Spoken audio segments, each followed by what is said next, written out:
Good morning. Today's LaRouche live stream is going to be LaRouche's famous 1988 presidential campaign television broadcast, The Woman on Mars.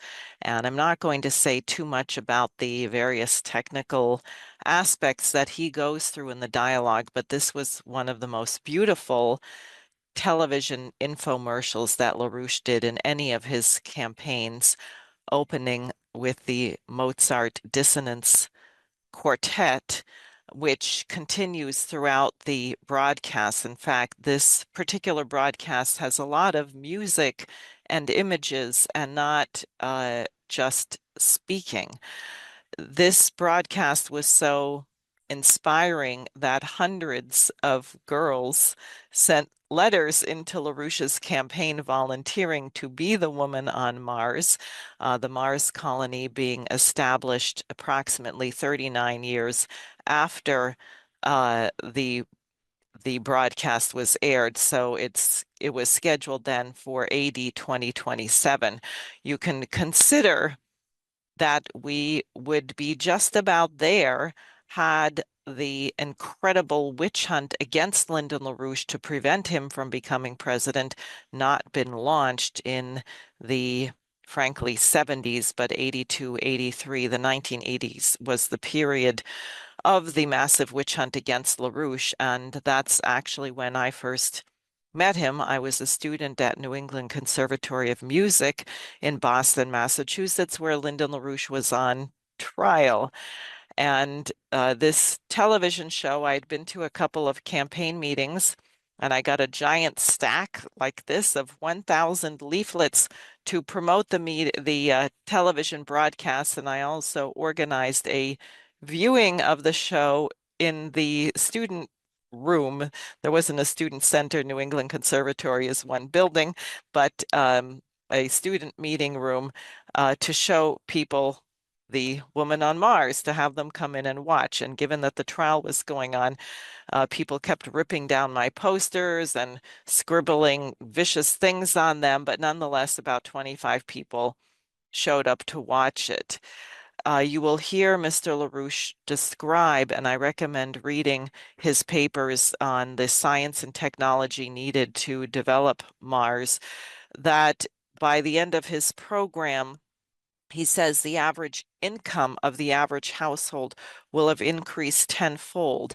Now, he didn't mean that in hyperinflationary terms like we've had with quantitative easing, where your income has increased perhaps fivefold, but the cost of living has increased tenfold, but in actual purchasing power, because when you massively gear up production, gear up manufacturing, and he will allow you to think through as you watch the film what actually would be required to establish a manned colony on Mars, the kind of breakthroughs that we are going to have to make in biology, in physics, in new kinds of ceramics, new kinds of materials, medical sciences, what's actually in our soil. There's an enormous amount that we don't know today. And embarking on such an endeavor massively increases the optimism. Think of the cynical, arrogant view expressed today by today's environmentalist movement. There's nothing more to understand. You should minimize your carbon footprint. Your behavior is causing climate change, and that may be a greater threat than thermonuclear war. Such stories are told to scare children as opposed to having a mission, as we did when I was a child. And I remember very vividly our last mission to the moon, although I didn't know it was the last at the time. I happened to be living in Albuquerque, New Mexico at the time, and Harrison Schmitt was from Albuquerque or from New Mexico, so we were following particularly closely. And every single 6-year-old knew the names of the planets. They knew that the spaceship had to get out of the atmosphere and that part of it was going to come off.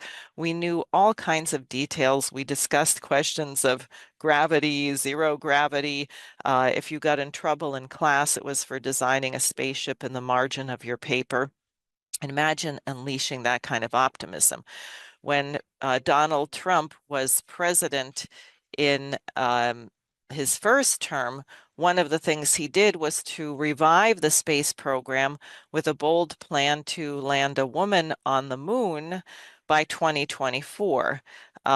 We have had 4 years of insanity with the Biden administration, and the Artemis project, which is the twin of Apollo, has been postponed. I don't know when we will be landing our first woman on the moon, but we should be working to that. And I thought that with Elon Musk joining him, hopefully the space program will once again become a major endeavor, not the Space Force, not military adventures in space, but collaboration to learn the secrets of the universe, to develop space together.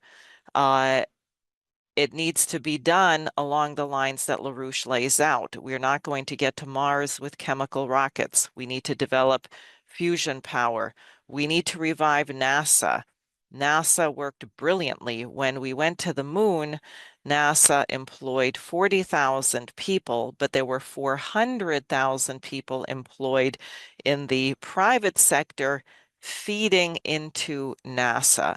That's exactly the kind of role that having government credit, having a national bank directing credit into these endeavors can play. So the measure of our future economic success will not be in the rise and fall of the stock market, but will be in the standard of living, which can be most tangibly affected and improved by making scientific discoveries and having a society which is capable of absorbing the discoveries in the form of new technology, elevating mankind to a new platform. And I know there have been breakthroughs recently in fusion at the National Ignition Facility, and also now some work being done by the Chinese, which is building on the discoveries there. We're really not as far from developing fusion as people say, and I think this should be a driver. And I don't know if it will take us still 40 years to get to Mars. Maybe if we get a woman to the moon and get that industrial base going on the moon. China and Russia are talking about working on that now. If the United States comes to its senses, we could be collaborating with that. Um, so at some point in the not distant future, in the lifetime of many of you watching this today, we could be establishing a manned colony on Mars. So the program is about 30 minutes. I think you'll really enjoy it. And please write to the LaRouche organization.org. Tell us your thoughts, or the LaRouche.org. Also, please sign up for a sustaining membership. You can make any level of monthly donation you like, $5 or $10 or 50 or 100, whatever you can.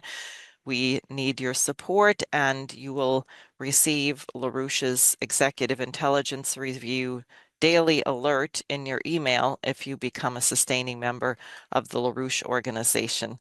So thank you for listening, and I think this will get your day off to a very good start.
realized.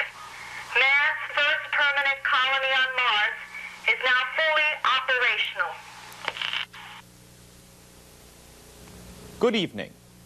If Lyndon LaRouche becomes president next January, that message from Mars will actually occur 39 years from now. The woman who will speak from Mars was born somewhere in the United States within the last year or two. Many of you were shocked. Some of you were saying, why is this old geezer talking about a permanent colony on Mars 39 years from now with the major budget problems in Washington today?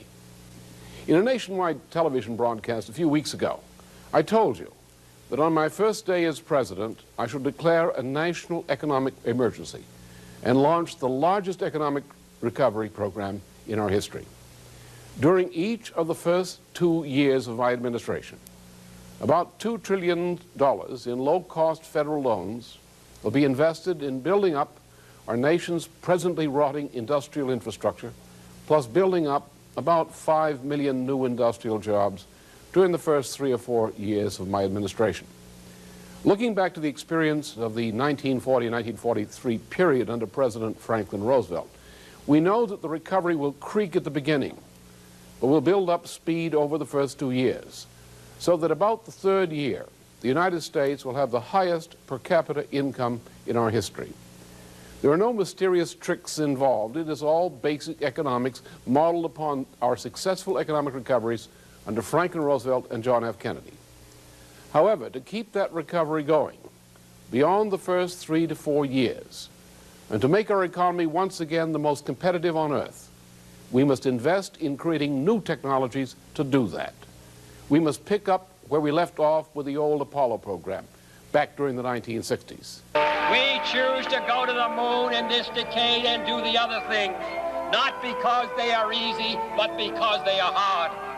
Because that goal will serve to organize and measure the best of our energies and skills. Because that challenge is one that we're willing to accept, one we are unwilling to postpone, and one we intend to win, and the others too. Liftoff. We have a liftoff. 32 minutes past the hour. Liftoff on Apollo 11. Tower cleared. We got a roll program. Neil Armstrong reporting the roll and pitch program, which puts Apollo 11 on a proper heading.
The old aerospace program of the 1960s paid us back more than 10 cents for every penny we invested in it.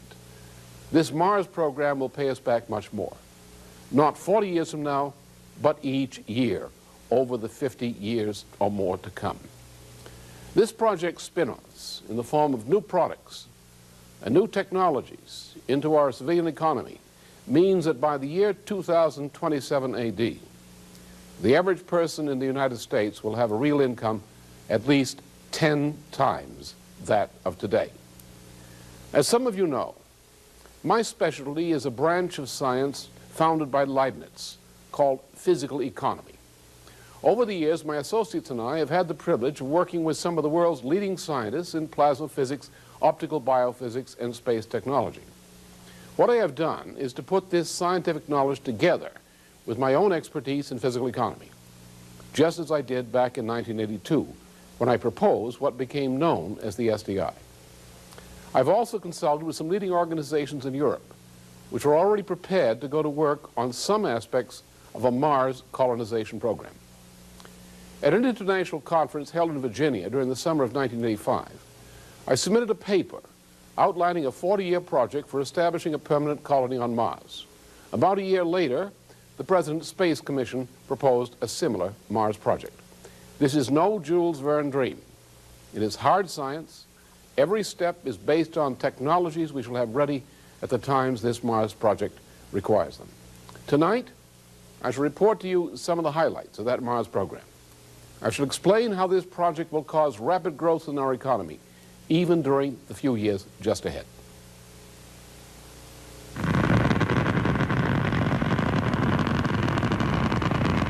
The first problem in getting toward Mars colonization is to build a replacement for our present NASA shuttle system. We should use the existing, quite workable shuttle system until we develop its replacement. But we need a system which can put a ton of payload into geostationary orbit about 10 times cheaper than we can do that today. We also need a system that is safer, easier to maintain, and to launch than our present system. We need something which could be made operational in a few years. So I traveled to West Germany to the leading aerospace firm, MBB, which my friends and I had had contact in connection with proposing the development of a West European version of the SDI. MBB is prepared to proceed with a design which was already proposed as the alternative to our present shuttle system back at the beginning of the 1970s. It is called the Zinger Project, named after the leading space scientist who developed it. I propose that our aerospace firms cooperate with the Europeans and Japan in accomplishing this. The Zinger system has two elements. One of the elements is what is called a scramjet. The other is a rocket plane, a replacement for the shuttlecraft, which is piggybacked on the scramjet. The scramjet takes off with the shuttle attached, reaching about 8 times the speed of sound at an altitude of about 150,000 feet. At the top of its flight, the scramjet releases the shuttle, which flies on its own power into low Earth orbit. This scramjet has obvious civilian as well as potential military uses. Potentially, it cuts the cost of getting a ton of payload into space by as much as 90%. My friends in Italy's aerospace industry came up with an improved design for such a scramjet configuration. This is the proposed design, which has many aeronautical advantages, including the ability to take off from ordinary airfields. One of the reasons for the curious shape is that our Italian friends have used what is called the Boozman biplane principle to lessen the drag. The development of this new shuttle system means the early development of several new industries and important improvements in the construction of ordinary automobiles as spin-offs. Improved power plant designs for aircraft and automobiles with fuel economies and reduced pollution from combustion. New kinds of materials, more heat resistant and stronger, meaning, in addition to other benefits, stronger and safer automobiles. Advanced new basic industries to produce these kinds of materials for general use. Civilian and military aircraft capable of reaching the most distant points in the world from the United States within not more than 3.5 hours. What propulsion system shall be used for our flight to Mars? For various reasons which I need not discuss here, I requested a propulsion system which could carry a manned spacecraft at a constant acceleration of 1 gravity. One of the solutions provided by the scientists was a 1 terawatt fusion reactor as the propulsion system. I presented my proposals and specifications to a group of scientists in West Germany. They worked through the calculations I proposed and reported back to me a design for a manned spacecraft with an onboard fusion propulsion system operating with 1 terawatt of power. The United States has been working on designs for fusion-powered propulsion systems for about 20 years. One system was outlined by NASA Representative John J. Reineman at an Air Force conference back in 1971. This early design for a fusion-propelled rocket uses what is known as the magnetic mirror configuration. The fusion reaction takes place in the central cylindrical reaction chamber. The exhaust propelling the spacecraft comes out at the right of this diagram. Another of the standard designs is one worked out by Lawrence Livermore Laboratory. In this design, the payload is at the front of the spacecraft, connected to the propulsion system by a 20-ton truss. A small megawatt power source is built into the propulsion system. An automated factory inside the unit makes the fusion pellets and feeds them into the engine. 200 krypton fluoride lasers are aimed at the pellets to produce the fusion propulsion. 25 years from now, we shall have more advanced designs. We shall have plants producing a terawatt of output and using helium isotope 3 mined from the moon's surface as a basic fuel for travel between Mars and Earth. We know already the lines of research and development we must follow. The schedule I've chosen for completing this is well within safe limits of estimate. The two designs identified give you a general idea of the system. With this system, a manned craft leaving an orbiting space station above Earth could reach the orbit around Mars in an average of less than 48 hours. For the giant unmanned freighters, we would use the same propulsion system to make the journey more slowly in a period of weeks.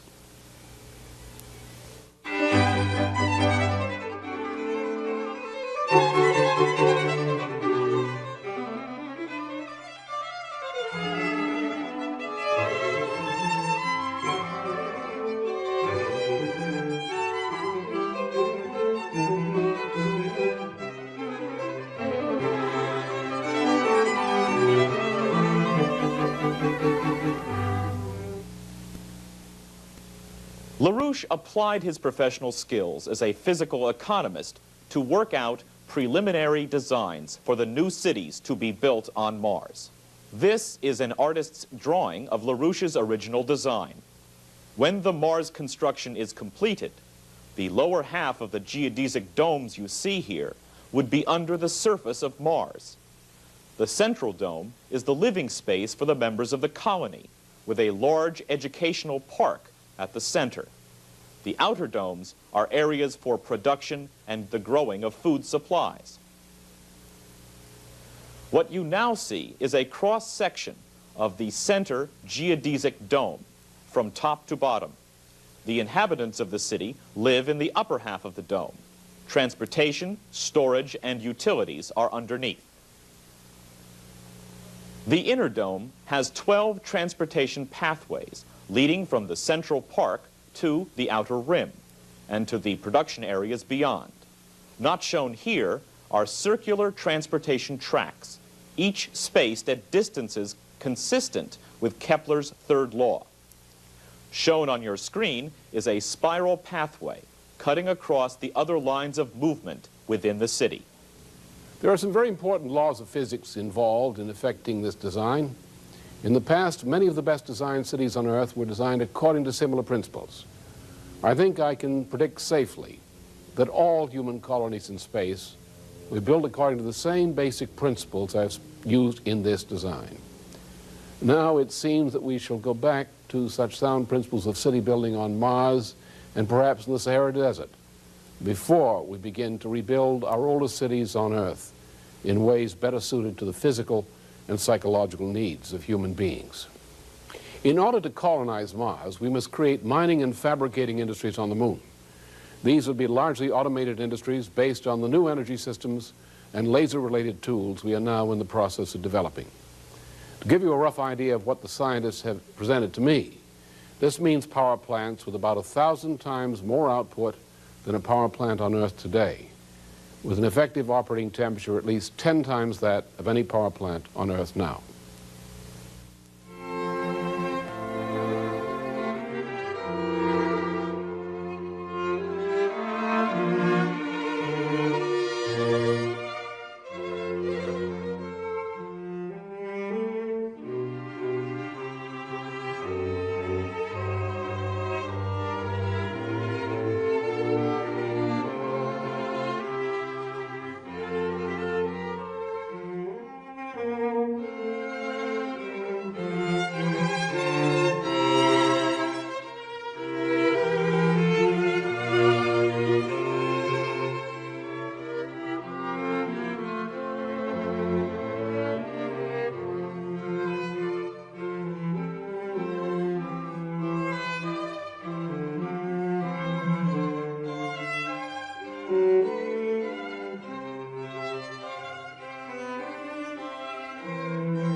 With this kind of power, we can be assured of increasing the average output of wealth per person about 10 times today's level within a period of between 1 and 2 generations.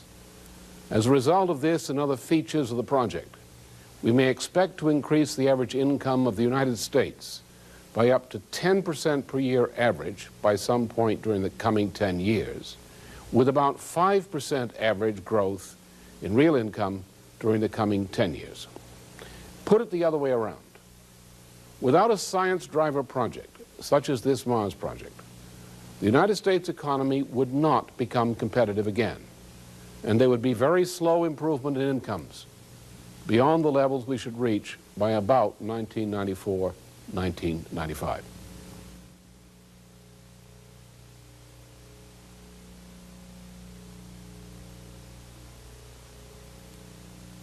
There are 2 reasons we must choose a Mars project as the way to achieve the rates of economic growth needed. First, there are powerful reasons we must have a colony on Mars. To achieve certain very specific kinds of scientific breakthroughs we shall need on Earth, we must do the kind of astrophysical research we cannot do without a Mars project. The practical purpose is to build up a system of giant radio telescopes as far away from the sun as possible. To sustain the scientists and engineers working on these space laboratories, we need a nearby logistical base. To support those scientists and engineers requires a population about the size of a medium-sized city on Earth. Since Mars is the nearest location which meets the requirements, we must colonize Mars. The second reason is that the Mars project uses every frontier technology we might expect to develop during the coming 50 years of scientific research. That means that the space program will be supplying our civilian industries with the most advanced technologies possible at the most rapid rate, putting the United States permanently in first place in technology. These technologies include plasma processes, which are not only energy sources for all mankind during the coming 50 years and more, but also the new basic industrial technologies.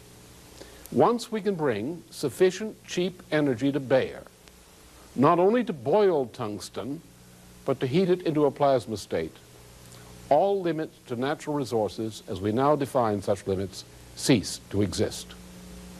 A second related technology is that represented in a primitive way by today's laser machine tools. This means controlling the entire electromagnetic spectrum as the basic tool of production for uncounted centuries still to come. A third technology is modern optical biophysics, perhaps the only technology which will enable us to provide cures for such diseases as cancer and AIDS. Apart from human health needs, this is the great revolution in biology for the remainder of this century and the next. Every other breakthrough in technology we can foresee, until the time we master what we call the anti-matter reaction as an energy source, will fall among these 3 categories of scientific research and development. By putting all these technologies into a single mission-oriented research and development project, we are able to ensure that the United States will be first in technology for 50 years to come. With this Mars program, we can assure every one of you that your children and grandchildren have the opportunity for a bright future. That, in my opinion, is the true mission of government. Lyndon LaRouche sums up his report by describing the way in which the Mars mission project will spill new technologies and entirely new industries into an expanding job market. As president, I shall call together the representatives of industries, including the automotive and aerospace sector. I shall say to them, ladies and gentlemen, I need your cooperation to give the United States the world's most advanced tool industry. I shall wrestle with the Congress to provide such legislation as we need for you to do your job properly. We are going to get the last disgusting vestige of decay, pollution, and poverty out of this nation's life. And you are going to play a key part in bringing this about. It will work like this. First, as I told you in my broadcast several weeks ago, we are going to pour about $2 trillion a year of low-cost credit into infrastructure and industrial expansion. Second, we're going to have an emergency tax reform which stimulates investment with investment tax credit incentives. Third, the research and development of the project will be tightly interfaced with the growth of our modernized tool sector. This means that the tool sector will have the new technologies available as rapidly as they're developed. It means that industry can obtain uses of these technologies as rapidly as they are developed. With ample low-cost credit for investments in new technologies, plus investment tax credit incentives, our national economy will achieve the highest rate of technological growth in history. This will require sweeping improvements in public school education. It requires more classics and science in the schools.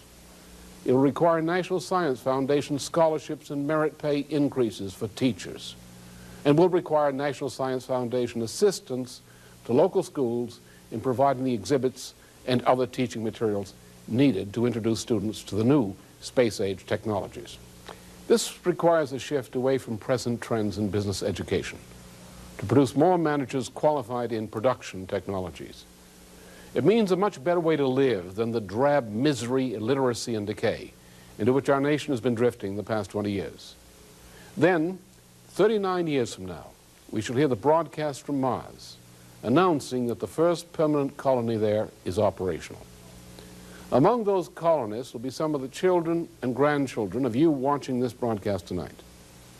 Many of you will be watching that first television broadcast from that new colony. Already, the woman who will speak to you then from Mars has just recently been born somewhere in the United States. We shall give our nation once again that great future which our children and grandchildren deserve.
I have the announcement you've been waiting for. As of 5 minutes ago, our environmental systems have been fully stabilized. Man's first permanent colony on Mars is now fully